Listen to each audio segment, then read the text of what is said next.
বন্ধুরা তোমরা কেমন আছো? আশা করি তোমরা খুব ভালো আছো। আমিও খুব ভালো আছি। আজকে তোমাদের আমি সোয়াবিন কষা করে দেখাচ্ছি, আর এটা পুরো মাংসের মতনই রান্না করব। তোমরা দেখতেই পাবে। তোমরা তোমরাও বাড়িতে একবার করে খেয়েও দেখো, মনে হবে না যে এটা মাংস খাচ্ছ না। আমি এটা কিন্তু আলু দিয়ে করছি না, শুধু করব সোয়াবিন কষা ঝাল ঝাল করে। আর এটা করার জন্যে দেখো আমি কি কি নিয়েছি। আমি সোয়াবিন নিয়ে নিয়েছি বন্ধুরা। দেখো এটা করার জন্য পেঁয়াজ কুচিয়ে নিয়েছি, রসুন আছে, একটা পেঁয়াজকে 4 ভাগ করে নিয়েছি, আদা আছে, টমেটো আছে।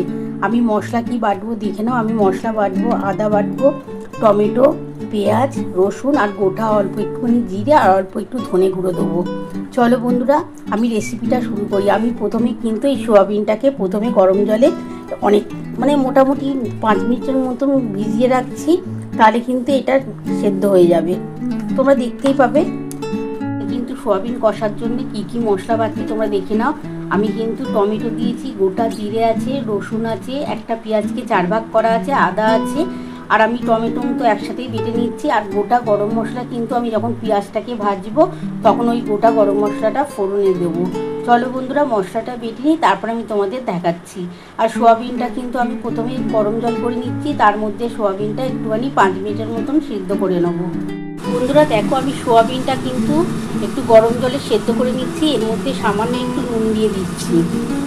একটু নুন দিয়ে সেদ্ধ করলে কিন্তু সোয়াবিনটার মধ্যে নুনটা ঢুকে যাবে। অল্প একটু নুন দিয়ে দিলাম।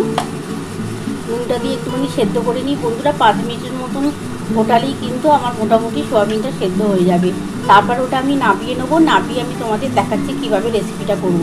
এটা পুরো মাংসের মতন পুরো রেসিপিটা কষা কষা করবো, একটু ঝাল ঝাল কষা কষা। তোমরা দেখতেই পাবে বন্ধুরা।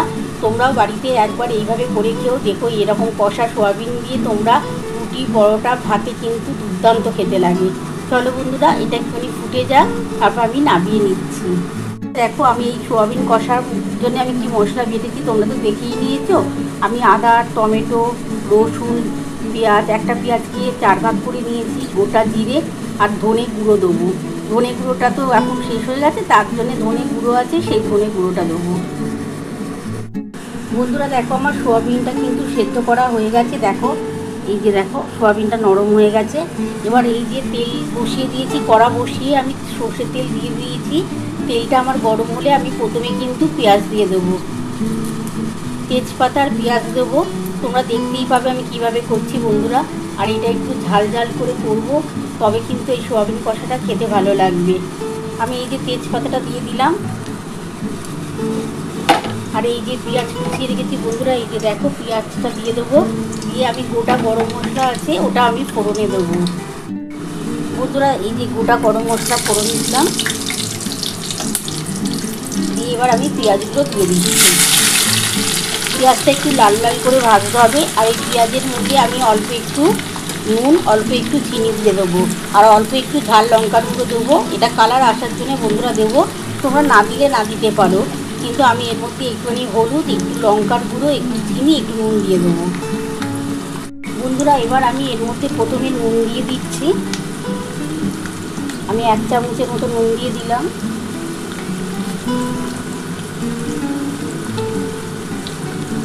আমি 1 চামচ হলুদ দিয়ে দিলাম, যদি হলুদ লাগে পরে দেওয়া যাবে।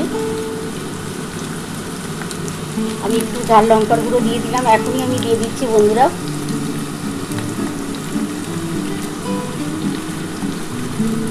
আমি তো গোটা জিরে বেটেছি, আর ধনে গুঁড়ো ছিল না বলে একটু এই যে বন্ধুরা দেখো এই যে ধনে গুঁড়ো দিয়ে দিচ্ছি।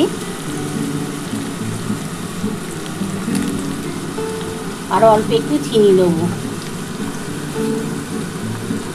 অল্প একটু চিনি দিয়ে দিলাম। এবার এটা ভালো করে একটু পেঁয়াজটা ভাজা ভাজা হলে তারপরে কিন্তু আমি মশলাটা দিয়ে দেবো। যে মশলাটা বেটে রেখেছি সেই মশলাটা কিন্তু দিয়ে দেবো বন্ধুরা। দেখো আমি কিন্তু সমস্ত মশলা দিয়ে দিয়েছি, তোমরা তো দেখেই নিয়েছো কী কী মশলা দিলাম। আমি গোটা গরম মশলা, তেজপাতা, পেঁয়াজ, তার মধ্যে হলুদ গুঁড়ো, লঙ্কার গুঁড়ো, চিনি সবই একসাথে দিয়ে, নুন আর কিন্তু পরে দেবো না। যদি মনে হয় লাগবে তাহলে দেবো, নালে দেবো না। একসাথে দেওয়ার কারণ হচ্ছে কালারটা কিন্তু দুর্দান্ত আসবে বন্ধুরা। তোমরা নিজের চোখে দেখতে পাবে। যে কালারটা কত সুন্দর আসছে। আর এটা কিন্তু পুরো মাংসের মতনই করছি, এখনই এত সুন্দর গন্ধ বেরোচ্ছে কি বলবো বন্ধুরা। দেখো আমার পেঁয়াজটা কিন্তু ভাজা হয়ে এসছে। এবার কিন্তু আমি এই সোয়াবিনগুলো দিয়ে দিলাম। এই সোয়াবিনটার সাথে এইগুলো একটু ভালো করে ভাজা ভাজা মতো হলে তারপরে কিন্তু আমি যে মশলাটা বেটে রেখেছি সেই মশলাটা কিন্তু দেবো।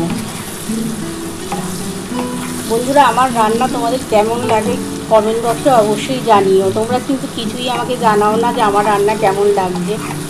একটু তোমরা কমেন্ট বক্সে জানাবে যে কেমন লাগে আমার রান্না, তাহলে আমার খুব ভালো লাগবে।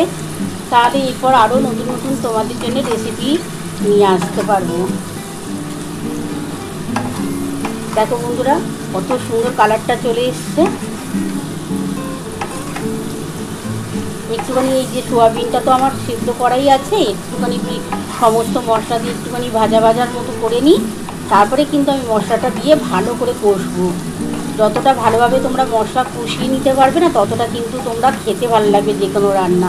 আর সোয়াবিনটা তো আরও টেস্ট লাগবে। তোমরা আমি যেভাবে করছি একবার পুরো দেখো ভাজা ভাজা হয়ে এসছে। এবার কিন্তু আমি মশলাটা দিয়ে দিচ্ছি। এটির মধ্যে সামান্য একটু জল দিয়ে আমি ঢেলে দেবো। খুব ভালো করে কিন্তু মশলাটা কষিয়ে নেবো। যেমন তোমরা খাসির মাংস বলো বা চিকেন বলো কষাও, তোমরা কিন্তু এই সোয়াবিনটা দিয়ে ভালোভাবে কিন্তু কষাবে। দারুণ খেতে লাগবে, দারুণ। গরম ভাতের সাথে এরকম সোয়াবিন কষা বা পরোটা লুচি রুটির সাথেও চমৎকার লাগবে খেতে। তেলটা যখন ছেড়ে ছেড়ে আসবে জানবে তো তোমাদের মশলা কিন্তু কষানো কমপ্লিট হয়ে গেছে। তারপরে আমি একটু সামান্য জল দেবো। জল দিয়ে আমি ঢাকা দিয়ে 10 মিনিটের মতন রেখে দেবো। তারপরে 10 মিনিট পর আমি ফিরে আসবো আর তোমাদের নামিয়ে দেখাবো। কারণ আমার তো সোয়াবিনটা সিদ্ধই আছে, আমার বেশিক্ষণ লাগবে না। শুধু কষানোর ওপর নির্ভর করছে রান্নাটা এখন। আর নামাবার আগে আমি সানরাইসের গরম মশলা গুঁড়ো দিয়ে নামাবো।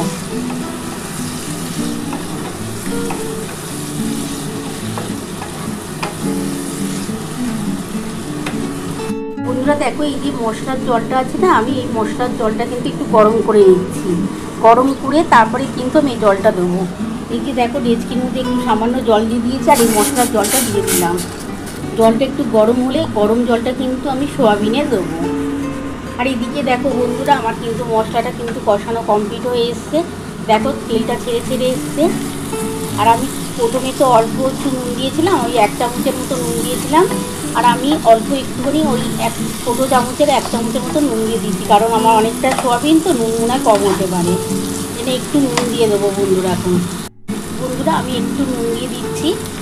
আর আমি খুবই সামান্য তখন নুন দিয়েছিলাম, ওই ছোটো চামচের নুন দিয়েছিলাম আর অল্প একটু নুন দিয়ে দিলাম।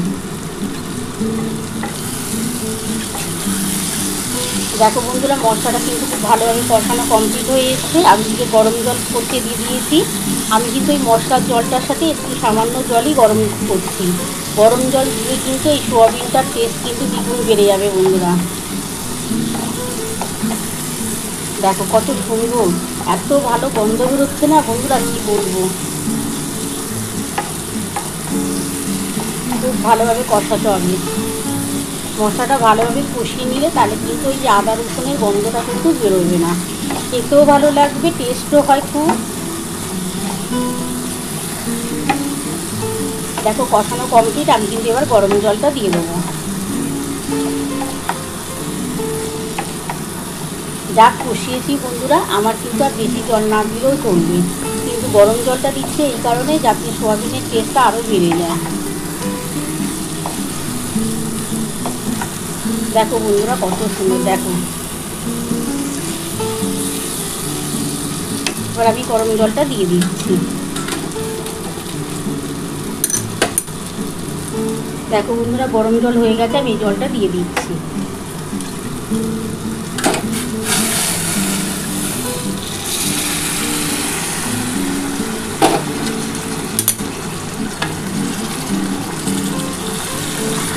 এবার আমি ঢাকা দিয়ে দেবো। ঢাকা দিয়ে 10 মিনিট কিন্তু গ্যাসকে আস্তে করে ঢাকা দেওয়া থাকবে, আমার তাতেই কিন্তু খুব ভালো হবে।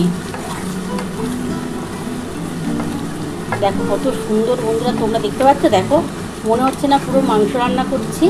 এবার আমি কিন্তু গ্যাসটাকে আস্তে করে দিচ্ছি বন্ধুরা। দেখো এই যে আস্তে করে দিলাম, দিয়ে কিন্তু আমি একটা ঢাকা দিয়ে দিই বন্ধুরা। ঢাকাটা দিয়ে দিলাম। আমি 10 মিনিট ঢাকা দিয়ে রাখছি, 10 মিনিট পর ফিরে আসবো। আমার তো সোয়াবিন অনেকটাই সেদ্ধ হয়ে আছে, 10 মিনিটের মধ্যে আশা করি হয়ে যাবে। দেখো আমার কিন্তু গ্যাস কিন্তু আস্তেই করা আছে। আমার কিন্তু যখন ঢাকাটা খুলবো তখন কিন্তু আমি সানরাইসের গরম মশলার গুঁড়ো দিয়ে আর গ্যাসটাকে একটু জোর করে ফুটিয়ে নেবো, দিয়ে আমি নামাবো। চলো বন্ধুরা দেখতে থাকবো। বন্ধুরা দেখো আমি ঢাকাটা খুললাম, 10 মিনিট পর আমি ঢাকা খুলছি। কিন্তু দেখো গ্যাস কিন্তু আমার কিন্তু আস্তেই আছে বন্ধুরা।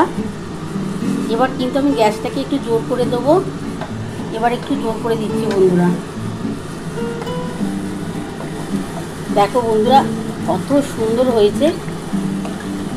দেখ আমার কিন্তু ঝোলটা বসেই গেছে। একটু কষা কষা করবো তো এই অবস্থাতেই নামাবো। একটু সানরাইসের গরম মশলার গুঁড়ো দিয়ে দিচ্ছি, দিয়ে তারপর কিন্তু আমি নামাবো। বন্ধুরা দেখো এই যে সানরাইসের গরম মশলার গুঁড়ো, আমি প্রথমে গোটা গরম মশলা ফোড়নে দিয়েছিলাম, আর একটু সানরাইসের গরম মশলা দিয়ে দিচ্ছি। খেতে খুব ভালো লাগবে। টেস্টটা পুরো একদম গন্ধটা পুরো মাংসের মতনই হয়েছে বন্ধুরা। দারুণ গন্ধ ছাড়ছে, দারুণ। তোমরা বাড়িতে এইভাবে করে খেও, কেমন হয়েছে অবশ্যই আমাকে কমেন্ট বক্সে জানিও। আমি এবার নামিয়ে নিচ্ছি বন্ধুরা, নামিয়ে তোমাদের দেখাচ্ছি। বন্ধুরা নামিয়ে বন্ধুরা দেখো আমার কিন্তু সোয়াবিন কষা নামানো হয়ে গেছে। কেমন হয়েছে বন্ধুরা, তোমরা তো পুরো রেসিপিটাই দেখে নিয়েছো আমি কিভাবে করেছি। তোমাদের যদি এই রেসিপিটা ভালো লেগে থাকে প্লিজ একটা লাইক সাবস্ক্রাইব করতে ভুলো না, আর কমেন্ট বক্সে অবশ্যই জানিও কেমন হয়েছে। তাহলে এরকম আরও নতুন নতুন রেসিপি নিয়ে তোমাদের সামনে হাজির হব। Thank you.